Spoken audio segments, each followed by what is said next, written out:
വൈവിധ്യമാർന്ന ബ്രാൻഡഡ് വസ്ത്രങ്ങളുടെ കമനീയ ശേഖരവുമായി വാഫി ടെക്സ്റ്റൈൽസ് പറപ്പൂരിൽ പ്രവർത്തനം ആരംഭിച്ചു. ആഘോഷവേളകളെ അവിസ്മരണീയമാക്കുന്ന വിപുലമായ കളക്ഷനുകളാണ് വാഫി ടെക്സ്റ്റൈൽസിൽ ഒരുക്കിയിട്ടുള്ളത്. വിവിധ ബ്രാൻഡുകളിലുള്ള ലേഡീസ് ആൻഡ് കിഡ്സ് വസ്ത്രങ്ങളുടെ മികച്ച കളക്ഷനുകൾ വാഫി ടെക്സ്റ്റൈൽസിന്റെ പ്രത്യേകതയാണ്. പറപ്പൂർ ട്വിൻ ടവർ ബിൽഡിംഗിലാണ് പുതിയ സ്ഥാപനം പ്രവർത്തനം തുടങ്ങിയത്.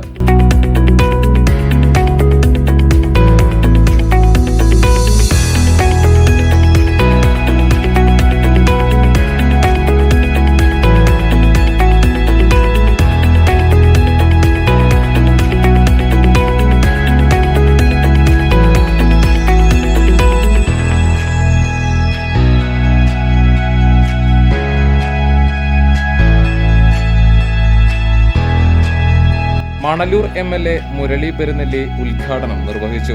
വടക്കാഞ്ചേരി MLA സേവ്യർ ചിറ്റിലപ്പിള്ളി, ഫുട്ബോൾ താരം CV പാപ്പച്ചൻ, സിനിമാ താരങ്ങളായ ഹരിശ്രീ അശോകൻ, ലിഷോയ്, നിശാന്ത് സാഗർ, ജോജൻ കാഞ്ഞാണി, ഷോണമിത്ര അവാർഡ് ജേതാവ് Varghese Tharakan, Santosh trophy assistant coach Azeez Panikka വീട്ടിൽ, Mullassery block panchayat president Lathi Venugopal, Wafi group of companies chairman Sajeev Madhavan, director Malavika Sajeev Madhavan തുടങ്ങി സാമൂഹ്യ സാംസ്കാരിക രംഗത്തെ പ്രമുഖർ ചടങ്ങിൽ സന്നിഹിതരായിരുന്നു.